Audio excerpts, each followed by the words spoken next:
രക്തം കട്ടപിടിക്കുന്നതിന് ആവശ്യമായ factor 8, factor 9 എന്നിവയുടെ അഭാവം മൂലമുണ്ടാകുന്ന ഒരു രക്തജന്യ രോഗമാണ് ബ്ലീഡിംഗ് ഡിസോർഡറാണ് ഹീമോഫീലിയ. നമസ്കാരം, ഞാൻ വിനോദ്, ഹീമോഫീലിയ സൊസൈറ്റി കൊച്ചിൻ ചാപ്റ്ററിൻ്റെ സെക്രട്ടറിയാണ്. കഴിഞ്ഞ 12 വർഷത്തോളമായിട്ട് ഹീമോഫീലിയ സൊസൈറ്റി കൊച്ചിൻ ചാപ്റ്ററിലെ പേഷ്യൻസിന് വേണ്ടി വോളണ്ടിയറായിട്ട് വർക്ക് ചെയ്യുന്ന ഒരാൾ. എന്താണ് ഹീമോഫീലിയ? രക്തം കട്ടപിടിക്കുന്നതിന് ആവശ്യമായ ഫാക്ടർ 8, ഫാക്ടർ 9 എന്നിവയുടെ അഭാവം മൂലമുണ്ടാകുന്ന ഒരു രക്തജന്യ രോഗമാണ് ബ്ലീഡിംഗ് ഡിസോർഡറാണ് ഹീമോഫീലിയ. ഏറ്റവും കൂടുതൽ കാണുന്നത് പുരുഷന്മാരിലാണ് ഹീമോഫീലിയ രോഗം ഏറ്റവും കൂടുതൽ കാണുന്നത്. സ്ത്രീകൾ അതിൽ രോഗവാഹകരാണ്. സ്ത്രീകൾ കാണുന്ന രക്തകോശങ്ങളിലെ X ക്രോമോസോമിൻ്റെ പരിമിത ഫലമാണ് ഈ ഹീമോഫീലിയ രോഗം ഉണ്ടാകാനുള്ള കാരണം. ഹീമോഫീലിയ രോഗലക്ഷണങ്ങൾ എങ്ങനെയാണ്? നമ്മൾ എങ്ങനെയാണ് ഹീമോഫീലിയ രോഗിയെ കണ്ടുപിടിക്കുന്നതിനുള്ള കാരണങ്ങൾ? ഹീമോഫീലിയ രോഗം ബാധിച്ച ഒരു കുട്ടി ആ ഒരു ശൈശവത്തിൽ തന്നെ നടക്കുമ്പോഴും അത് ഇഴഞ്ഞ് നടക്കുമ്പോഴും മറിഞ്ഞ് വീഴുമ്പോഴൊക്കെ ശരീരത്തുണ്ടാകുന്ന ബ്ലീഡിങ് അതൊരു നീല പാടുകളായിട്ട് ശരീരത്തിൽ കാണപ്പെടുകയും അത് ഒരു ഹീമോഫീലിയ രോഗബാധിതയുടെ ലക്ഷണമായിട്ട് നമ്മൾ കാണണം. അതേപോലെ സുന്നത്ത് ചെയ്യുമ്പോൾ ഉണ്ടാകുന്ന അമിതമായ രക്തസ്രാവവും ഹീമോഫീലിയയുടെ ഒരു ലക്ഷണമാണ്. ജനിക്കുന്ന കുട്ടിയെ വളർന്ന് ഒരു പല്ല് മുളയ്ക്കുന്ന സമയത്തും അതേപോലെ ആ പല്ല് പറിക്കുന്ന സമയത്തും ഉണ്ടാകുന്ന ബ്ലീഡിങ്ങും ഒരു ഹീമോഫീലിയ ലക്ഷണമായിട്ട് കണ്ട് നമ്മൾ ഹെമറ്റോളജി ഡോക്ടർമാരെ പോയി കണ്ട് അത് ആ ഹീമോഫീലിയ ആണോ അല്ലയോ എന്ന് നമ്മൾ സ്ഥിരീകരിക്കേണ്ടതുണ്ട്. ഒരു ഹീമോഫീലിയ പേഷ്യൻസിനെ സംബന്ധിച്ചോളം അവനിപ്പോൾ കൃത്യമായിട്ട് ചികിത്സ യഥാസമയങ്ങളിൽ കിട്ടിയില്ല എങ്കിൽ അംഗവൈകല്യം മുതൽ മരണം വരെ സംഭവിക്കാവുന്ന രോഗമാണ് ഹീമോഫീലിയ. വർഷങ്ങൾക്ക് മുമ്പ് ഹീമോഫീലിയ രോഗികൾക്ക് യഥാസമയങ്ങളിൽ ചികിത്സ കിട്ടാത്തത് കൊണ്ട് ധാരാളം ആൾക്കാർക്ക് ഡിസബിലിറ്റി സംഭവിച്ചിട്ടുണ്ട്. പക്ഷേ ഇന്ന് നമ്മുടെ സർക്കാരും അതേപോലെ സന്നദ്ധ സംഘടനകളും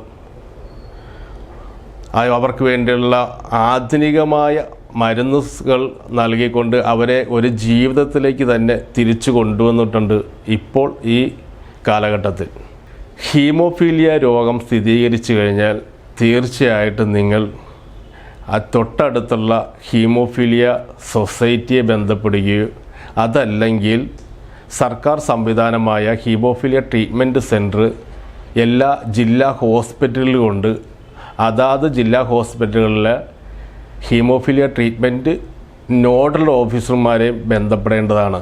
കൊച്ചിൻ ചാപ്റ്ററിൽ തന്നെ ഏകദേശം 100ഓളം മെമ്പർമാരുണ്ട്. കേരളത്തിൽ ഹീമോഫീലിയ സൊസൈറ്റികൾ 7 ഹീമോഫീലിയ സൊസൈറ്റികളാണ് കേരളത്തിലുള്ളത്.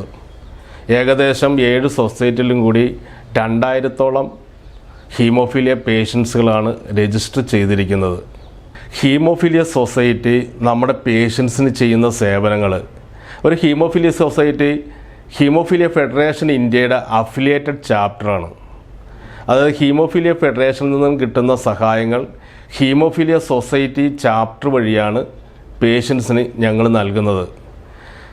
അപ്പോൾ അവർക്ക് ആവശ്യമായ ഫാക്ടറുകൾ, ഫാക്ടർ 7 ആയാലും ഫാക്ടർ 8 ആയാലും ഇവ society haemophilia federation India HFI വഴി ലഭിക്കുന്ന ഈ ഫാക്ടറുകൾ അതാത് സൊസൈറ്റി ചാപ്റ്റർ വഴിയാണ് പേഷ്യൻസിന് നൽകുന്നത്. അതല്ലാണ്ട് സർക്കാർ തലത്തിലും പേഷ്യൻസിന് വേണ്ടി ഇന്ന് ഏറ്റവും നല്ല ചികിത്സാ സംവിധാനമാണ് ലഭിക്കുന്നത്. സർക്കാരിൻ്റെ ഹീമോഫീലിയ പേഷ്യൻസിന് വേണ്ടിയുള്ള സർക്കാരിൻ്റെ ചികിത്സാ നയമാണ് ആശാധാര. ഈ ആശാധാര പോർട്ടൽ രജിസ്റ്റർ ചെയ്തിട്ടുള്ള എല്ലാ ഹീമോഫീലിയ പേഷ്യൻസിനും നല്ല മികച്ച രീതിയിലുള്ള ചികിത്സാ സംവിധാനമാണ് സർക്കാർ ഒരുക്കിയിരിക്കുന്നത്. അതിന് എല്ലാ ജില്ലകളിലും ഹീമോഫീലിയ പേഷ്യൻസിന് വേണ്ടിയുള്ള ഒരു നോഡൽ ഓഫീസർമാരുണ്ട്. അപ്പോൾ ആ പേഷ്യൻസ് ആയിട്ടുള്ള അവർ ഹീമോഫീലിയ സൊസൈറ്റിയെ ബന്ധപ്പെടുകയോ അതല്ലെങ്കിൽ ഞങ്ങൾ വഴി ഹീമോഫീലിയ സൊസൈറ്റി വഴി ആ സർക്കാരിൻ്റെ നോഡൽ ഓഫീസർമാരെ ബന്ധപ്പെട്ടുകൊണ്ട് അവർക്ക് നല്ല രീതിയിലുള്ള ചികിത്സാ സംവിധാനം ഉറപ്പുവരുത്തുക എന്നുള്ളതാണ് ഒരു സൊസൈറ്റി ചാപ്റ്ററിനെ സംബന്ധിച്ചോളം ഞങ്ങളുടെ ജോലി. അവരെ നേർവഴിക്ക് കൊണ്ടുവന്ന് അവർക്ക് നല്ലൊരു വിദ്യാഭ്യാസം നൽകി അവരെ സാധാരണ ജീവിത രീതിയിലേക്ക് കൈപിടിച്ചുയർത്തുക എന്നുള്ളതാണ് ഹീമോഫീലിയ സൊസൈറ്റി ചാപ്റ്ററുകളുടെ ഉദ്ദേശം. ഹീമോഫീലിയ പേഷ്യൻസിന് വേണ്ടി ഇന്ത്യയിൽ ഒരു സംഘടന ഉണ്ട്, haemophilia federation India HFI. Haemophilia പേഷ്യൻസിന് വേണ്ടി പ്രവർത്തിക്കുന്ന ഈ HFIയുടെ കീഴിലാണ് ഇന്ത്യയിലെ അതാത് ഹീമോഫീലിയ ചാപ്റ്ററുകൾ രൂപീകൃതമായിരിക്കുന്നതും പ്രവർത്തിക്കുന്നതും. HFIയുടെ ആപ്തവാക്യം എന്ന് പറയുന്നത് ഹീമോഫീലിയ വിത്തൗട്ട് ഡിസബിലിറ്റിയും അതേപോലെ ചിൽഡ്രൻ ഫ്രീ ഓഫ് പെയിനുമാണ് HFIയുടെ ആപ്തവാക്യം. അവരെ ഡിസബിലിറ്റി ഇല്ലാണ്ട് അവർക്ക് നല്ലൊരു ജീവിതം ഉണ്ടാക്കി കൊടുത്തുകൊണ്ട് അവരെ മുഖ്യധാരയിലേക്ക് കൊണ്ടുവരിക എന്നുള്ളതും വരുന്ന കുട്ടികൾക്ക് വേദനയില്ലാത്ത ഒരു ജീവിതം, ഡിസബിലിറ്റി ഇല്ലാത്ത വേദനയില്ലാത്തൊരു ജീവിതത്തിലേക്ക് കൈപിടിച്ചുയർത്തുക എന്നുള്ളതാണ് HFIയുടെ ആപ്തവാക്യം. ആ ആപ്തവാക്യം മുറുകെ പിടിച്ചുകൊണ്ടാണ് ഇന്ത്യയിലെ എല്ലാ സൊസൈറ്റികളും ഹീമോഫീലിയ ചാപ്റ്ററുകളും പ്രവർത്തിക്കുന്നത്. അതേപോലെ സേവ് വൺ ലൈഫ് എന്ന് പറയുന്ന ഒരു അന്തർദേശീയ ഒരു സംഘടനയുണ്ട്, ഒരു ചാരിറ്റബിൾ സംഘടനയുണ്ട്. ആ സേവ് വൺ ലൈഫ് വഴിയും ഹീമോഫീലിയയായ വളരെ പാവപ്പെട്ട വീട്ടിലെ കുട്ടികൾക്ക് വിദ്യാഭ്യാസ സഹായങ്ങളും ഈ സേവ് വൺ ലൈഫ് വഴി അതാത് ചാപ്റ്റർ വഴിയാണ് അവർക്ക് വേണ്ടിയുള്ള സഹായങ്ങൾ നൽകുന്നത്. അതേപോലെ ഹീമോഫീലിയ രോഗികളുടെ ആധുനികമായ ചികിത്സാ സംവിധാനങ്ങൾ ഉയർത്തിക്കൊണ്ടുവരുന്നതിന് വേണ്ടി നമ്മുടെ ഹോസ്പിറ്റലുകളായിട്ട് ബന്ധപ്പെട്ട് ഹെമറ്റോളജി ഉള്ള ഹോസ്പിറ്റലുകളായിട്ട് ബന്ധപ്പെട്ട് വിദേശത്തെ ഹോസ്പിറ്റലുമായിട്ട് ടിന്നിങ് പ്രോഗ്രാം ചെയ്യുന്നുണ്ട്. അത് ഹീമോഫീലിയ ഫെഡറേഷൻ ഇന്ത്യ HFIയുടെ സഹായത്താൽ വേൾഡ് ഫെഡറേഷൻ ഓഫ് ഹീമോഫീലിയയും അതാത് ചാപ്റ്ററും തമ്മിലുള്ള ജോയിൻ്റായിട്ട് തൊട്ടടുത്തുള്ള ഹീമോഫീലിയ ട്രീറ്റ്മെൻറ്റ് സെൻറ്റർ ആയിട്ടുമാണ് ആ ഒരു ടിന്നിങ് പ്രോഗ്രാം നടക്കുന്നത്. ഈ ടിന്നിങ് പ്രോഗ്രാമിൻ്റെ ഉദ്ദേശം എന്ന് പറയുന്നത് അവരുടെ ഡെവലപ്മെൻറ്റും അതാത് വിദേശ രാജ്യത്തെ ഹീമോഫീലിയ പേഷ്യൻസിന് വേണ്ടിയുള്ള ഇപ്പോൾ ഉപയോഗിക്കുന്ന ചികിത്സാ സംവിധാനങ്ങളുടെ ഡെവലപ്മെൻറ്റും നമ്മുടെ രാജ്യത്തെ ഹീമോഫീലിയ പേഷ്യൻസിന് വേണ്ടി ഉപയോഗിക്കുന്ന ചികിത്സാ സംവിധാനങ്ങളും തമ്മിലുള്ള പഠിത്തത്തെക്കുറിച്ച് പരസ്പരം കൈമാറിക്കൊണ്ട് ഒന്നുകൂടി മികച്ച രീതിയിലുള്ള ഒരു ചികിത്സാ സംവിധാനം നേടിയെടുക്കുന്നതിന് വേണ്ടിയാണ് ഈ ടിന്നിങ് പ്രോഗ്രാം എന്ന് ഉദ്ദേശിക്കുന്നതും ഈ ടിന്നിങ് പ്രോഗ്രാം നടത്തുന്നതും. ഹീമോഫീലിയ രോഗം പൂർണ്ണമായിട്ടും നമുക്ക് ചികിത്സിച്ച് മാറ്റാനായിട്ട് സാധിക്കില്ല. എന്നാൽ നമ്മളുടെ ഇപ്പോഴത്തെ ആധുനിക സംവിധാനത്തിലൂടെ നമുക്ക് ലഭിക്കുന്ന മരുന്നുകളിലൂടെയും അതേപോലെ നമ്മുടെ എക്സസൈസിലൂടെ നമുക്ക് ആ ബ്ലീഡിങ് ഒരു പരിധിവരെ പിടിച്ചു നിർത്താനായിട്ട് സാധിക്കും എന്നുള്ളതാണ് സത്യം. ആദ്യ കാലഘട്ടങ്ങളിൽ ഹീമോഫീലിയ പേഷ്യൻസിന് ഇപ്പോൾ ലഭിക്കുന്ന രീതിയിലത്തെ ഫാക്ടറുകൾ അവൈലബിൾ അല്ലായിരുന്നു. ആ കാലഘട്ടങ്ങളിൽ ഒരു ബ്ലീഡിങ് വന്നു കഴിഞ്ഞാൽ ബ്ലഡ് ട്രാൻസ്ഫ്യൂഷനായിരുന്നു ആദ്യ കാലഘട്ടങ്ങളിൽ ഉപയോഗിച്ചുകൊണ്ടിരുന്നത്. അതിനുശേഷം അത് ക്രയോയായി, പിന്നെ പ്ലാസ്മയായി. ഇപ്പോൾ അവസാനം ഒരു 10-15 വർഷത്തോളമായിട്ട് ഒന്നുകൂടി ആധുനിക രീതിയിലുള്ള ആ ഫാക്ടറുകൾ ലഭ്യമായി തുടങ്ങി. ആ നമ്മുടെ ഫാക്ടർ 8, ഫാക്ടർ 9 എന്നിവ ബ്ലീഡിങ് വന്നു കഴിഞ്ഞാൽ ഇഞ്ചക്ഷൻ ചെയ്യാനുള്ള ആ ഒരു സംവിധാനത്തിലേക്ക് നമ്മുടെ രാജ്യവും നമ്മുടെ സംസ്ഥാനവും മാറിക്കഴിഞ്ഞു. നമ്മുടെ സംസ്ഥാനത്ത് 15 വർഷം മുമ്പ് ഹീമോഫീലിയ പേഷ്യൻസിന് ലഭിച്ചുകൊണ്ടിരുന്ന ചികിത്സ ഞാനിപ്പോൾ ഈ പറഞ്ഞ പോലെ ബ്ലഡ് ട്രാൻസ്ഫ്യൂഷനും അതേപോലെ പ്ലാസ്മയും ക്രയോ ആയിരുന്നെങ്കിൽ ഒരു 15 വർഷത്തിനുള്ളിൽ നമുക്ക് പേഷ്യൻസിന് വേണ്ടി ഫാക്ടർ 8ഉം ഫാക്ടർ 9ഉം ലഭ്യമായി തുടങ്ങി. അതായത് നമ്മുടെ ബ്ലഡിൽ രക്തം കട്ട പിടിക്കുന്നതിന് ആവശ്യമായ ഘടകങ്ങളായ ഫാക്ടർ 8ഉം ഫാക്ടർ 9ൻ്റെ ഇല്ലായ്മയാണ് നമുക്ക് ഈ ബ്ലീഡിങ് ഡിസോർഡർ ആകുന്നത്, ഈ ഹീമോഫീലിയ ആകുന്നത്. ആ ഫാക്ടർ 8ഉം ഫാക്ടർ 9ഉം ഇപ്പോൾ നമ്മുടെ സർക്കാർ നമ്മുടെ പേഷ്യൻസിന് നൽകുന്നുണ്ട്. നമ്മുടെ കുട്ടികൾക്ക് 15 വർഷം മുതലുള്ള ഇങ്ങോട്ടുള്ള ചികിത്സാ സംവിധാനങ്ങൾ വളരെ മെച്ചപ്പെട്ട ചികിത്സാ സംവിധാനമാണ് നമ്മുടെ കേരളത്തിൽ ലഭിച്ചുകൊണ്ടിരിക്കുന്നത്. പ്രത്യേകിച്ച് ഇന്ത്യയിലെ ഏറ്റവും കൂടുതൽ ചികിത്സാ സംവിധാനം ഹീമോഫീലിയ പേഷ്യൻസിന് ലഭിക്കുന്നത് കേരളത്തിലാണ്. കാര്യം അവർക്ക് ഒരു ബ്ലീഡിങ് ഉണ്ടായിക്കഴിഞ്ഞാൽ അപ്പോൾ തന്നെ ഫാക്ടർ 8ഓ ഫാക്ടർ 9ഓ ലഭ്യമാണ്. കാര്യം അതിൻ്റെ പ്രധാനമെന്ന് പറയുന്നത് ഈ ബ്ലഡ് ട്രാൻസ്ഫ്യൂഷനും അതേപോലെ ക്രയോ ഒക്കെ ഉപയോഗിക്കുമ്പോൾ ഒരു റിസ്ക് കൂടുതലായിരുന്നു. കാരണം HIV സാധ്യതകൾ ആ കാലഘട്ടങ്ങളിൽ കൂടുതലായിരുന്നു. അപ്പോഴത്തെ ഇപ്പോൾ ഫാക്ടർ 8 ഫാക്ടർ 9ലേക്കും ചികിത്സാ രീതികൾ തിരിഞ്ഞപ്പോൾ അത് സാധ്യത വളരെ കുറവാണ്. അതുകൊണ്ട് നമ്മുടെ കുട്ടികൾക്ക് അല്ലെങ്കിൽ നമുക്ക് ഹീമോഫീലിയ പേഷ്യൻസ് ആയിട്ടുള്ള അഡൾട്ട്സിന് ഉൾപ്പെടെ ആ മരുന്നുകൾ ഉപയോഗിച്ചുകൊണ്ട് അവരുടെ ഡിസബിലിറ്റി സാധ്യതകൾ വളരെ കുറയുകയും അതേപോലെ കുട്ടികളിലാണെങ്കിൽ വിദ്യാഭ്യാസത്തിന് വേണ്ടി അവർക്ക് ദിവസവും തന്നെ സ്കൂളിലും കോളേജിലും പോയി അവരുടെ വിദ്യാഭ്യാസ പൂർത്തീകരണത്തിനും അത് ആ ചികിത്സാ രീതി ഉപകരിക്കുന്നുണ്ട്.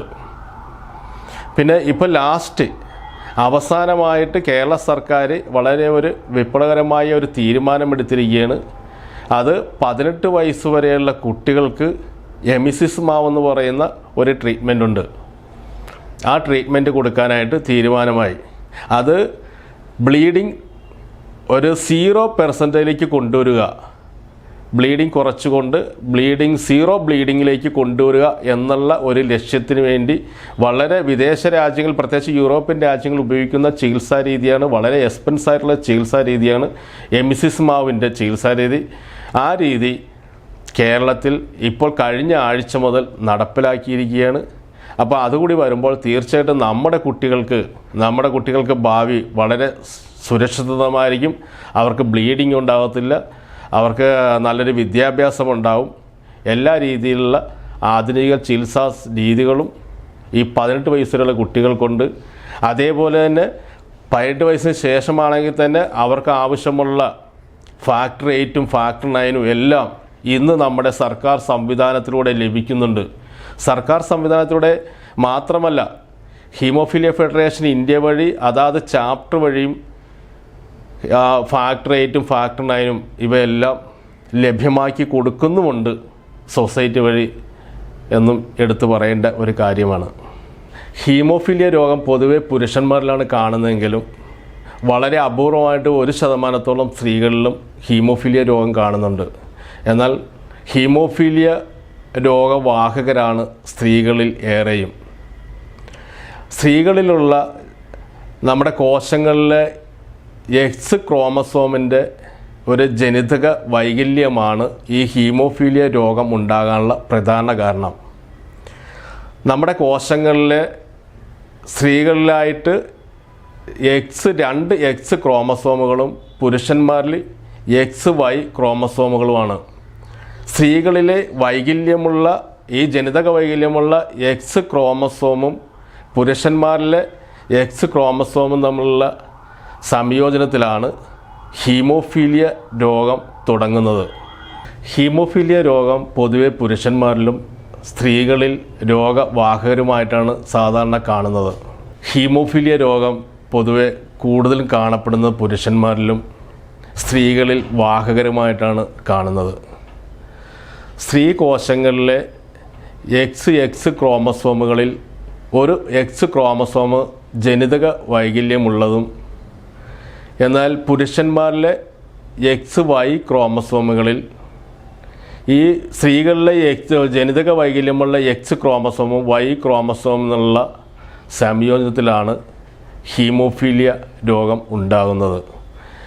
അതിലുണ്ടാകുന്ന കുട്ടി ആൺകുട്ടിയുമായിരിക്കും. ഹീമോഫീലിയ ആയിട്ടുള്ള രോഗികൾ സ്വയം പ്രതിരോധത്തിന് വേണ്ടി തയ്യാറായാൽ അവരുടെ ജീവിത നിലവാരം വളരെ മെച്ചപ്പെട്ട് തന്നെ കൊണ്ടുപോകാനായിട്ട് സാധിക്കും. ഹീമോഫീലിയ ബാധിച്ച കുട്ടികളാണെങ്കിലും അതേപോലെ മുതിർന്നവരാണെങ്കിലും ദിവസേന അവർ എക്സസൈസ് ചെയ്തുകൊണ്ട് അവരുടെ പേശി ബലങ്ങൾ കൂട്ടുകയും അതുവഴി അവർക്ക് നല്ല ആരോഗ്യത്തോടെ തന്നെ ഒരു ഡിസബിലിറ്റി ഇല്ലാണ്ട് അംഗവൈകല്യം ഇല്ലാണ്ട് മുന്നോട്ടുള്ള ജീവിതത്തിന് ഈ ഒരു എക്സസൈസ് ഗുണം ചെയ്യുമെന്നുള്ളതാണ്. ഏറ്റവും പ്രധാനപ്പെട്ട ഒരു വ്യായാമം എന്ന് പറയുന്നത് അക്വാ തെറാപ്പിയാണ്. ദിവസവും രാവിലെ നീന്തൽ ചെയ്തു കഴിഞ്ഞാൽ ഹീമോഫീലിയ പേഷ്യൻസിൻ്റെ പേശികളുടെ ബലങ്ങൾ കൂടുകയും അതിലൂടെ അവർക്ക് ഉണ്ടാവുന്ന രക്തസ്രാവങ്ങൾ ഇല്ലാതാവുകയും ചെയ്യുന്നതാണ് ഈ എക്സസൈസ് അല്ലെങ്കിൽ ഈ വ്യായാമം വഴി ഹീമോഫീലിയ പേഷ്യൻസിന് ലഭിക്കുന്നത്. ഹീമോഫീലിയ പേഷ്യൻസിന് പ്രോഫൈലാക്സിസ് നൽകിക്കൊണ്ട് അവരുടെ ജീവിത നിലവാരം ഉയർത്തുവാനായിട്ട് സർക്കാർ സംവിധാനങ്ങൾ ഒരുക്കിയിട്ടുണ്ട്. പ്രോഫൈലാക്സിസ് അവരുടെ ക്ലോട്ടിംഗ് ഫാക്ടറുകളായ 8ൻ്റെയും 9ൻ്റെയും ഫാക്ടറുകൾ ആഴ്ചയിൽ 1-2 പ്രാവശ്യം ഇഞ്ചക്ഷൻ ചെയ്തുകൊണ്ട് അവരുടെ ആ ഒരു ക്ലോട്ടിംഗ് ഫാക്ടറിൻ്റെ ലെവല് നിലനിർത്തിക്കൊണ്ട് ബ്ലീഡിങ് കുറച്ചുകൊണ്ടുമുള്ള ഒരു ചികിത്സാ രീതിയാണ് പ്രോഫൈലാക്സിസ്. ഏകദേശം കേരളത്തിൽ 800ഓളം കുട്ടികൾ പ്രോഫൈലാക്സിസ് എടുത്തുകൊണ്ട് അവരുടെ ബ്ലീഡിങ് അല്ലെങ്കിൽ രക്തസ്രാവം കുറച്ചുകൊണ്ട് അവരുടെ നിത്യജീവിതത്തിലേക്ക് അവരെ കൈപിടിച്ചുയർത്തുവാനായിട്ട് സർക്കാർ സംവിധാനം ഇന്ന് കേരളത്തിലുണ്ട്. കേരള സംസ്ഥാനത്തിൻ്റെ ചികിത്സാ പദ്ധതിയായിരുന്ന കാരുണ്യ ചികിത്സാ പദ്ധതി വഴി ഹീമോഫീലിയ പേഷ്യൻസിന് ഫാക്ടർ 8ഉം ഫാക്ടർ 9ഉം ലഭിച്ചുകൊണ്ടിരുന്നു.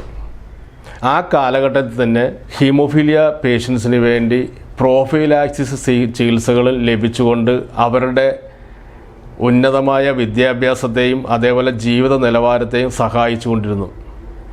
ഇപ്പോൾ ആ ഒരു ചികിത്സാ സംവിധാനം ആശാധാര എന്ന് പറയുന്ന ചികിത്സാ സംവിധാനത്തിലേക്ക് മാറ്റിക്കൊണ്ട് കുട്ടികൾക്ക് ഈ ഫാക്ടർ 8 ഫാക്ടർ 9ഉം അതേപോലെ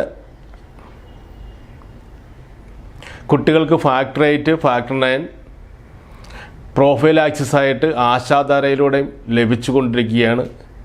ആ ആശാധാരയിലൂടെ പ്രോഫൈലാക്സിസ് ലഭിക്കുന്ന കുട്ടികൾക്ക് ഇപ്പോൾ ലാസ്റ്റ് ഒരു നൂതനമായ ഒരു ചികിത്സാ സംവിധാനത്തിലേക്ക് സർക്കാർ കടന്നിരിക്കുകയാണ്. അത് എമിസിസ്മാവ് 18 വയസ്സ് വരെയുള്ള കുട്ടികൾക്ക് എമിസിസ്മാവ് കൊടുത്തുകൊണ്ട് ഒന്നുകൂടി ആധുനികമായ ഒരു ചികിത്സാ സംവിധാനം നൽകിക്കൊണ്ട് അവരുടെ ജീവിത നിലവാരവും വിദ്യാഭ്യാസ നിലവാരവും മെച്ചപ്പെടുത്തുവാനായിട്ട് സാധിക്കുന്ന രീതിയിലേക്ക് ഇന്ന് സംസ്ഥാന സർക്കാർ വന്നിരിക്കുകയാണ്. കേരളത്തിലെ ചികിത്സാ സംവിധാനം, സർക്കാർ ചികിത്സാ സംവിധാനം ഈ രീതിയിൽ എത്താനുള്ള പ്രധാനപ്പെട്ട ഒരു കാര്യം എന്ന് പറയുന്നത് ഹീമോഫീലിയ ഫെഡറേഷൻ HFIയുടെയും അതാത് HFIയുടെ കീഴിൽ പ്രവർത്തിക്കുന്ന അതാത് ഹീമോഫീലിയ സൊസൈറ്റി ചാപ്റ്ററുകളുടെയും പ്രധാന പങ്ക് വലുതാണ്.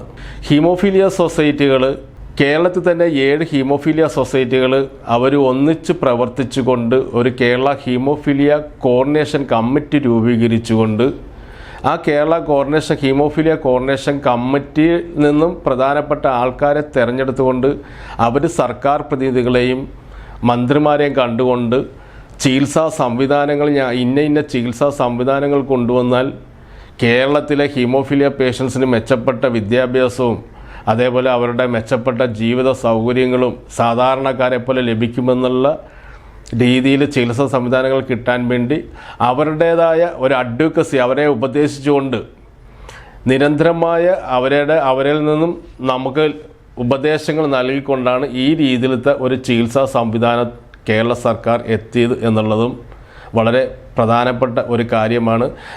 അതാത് ചാപ്റ്ററുകളുടെ പ്രധാനപ്പെട്ട ഒരു പങ്കിൽ നിന്നാണ് ഇന്ന് ഹീമോഫീലിയ പേഷ്യൻസ് ലഭിക്കുന്ന ഈ ചികിത്സാ സംവിധാനങ്ങൾ ലഭിക്കുന്നത്.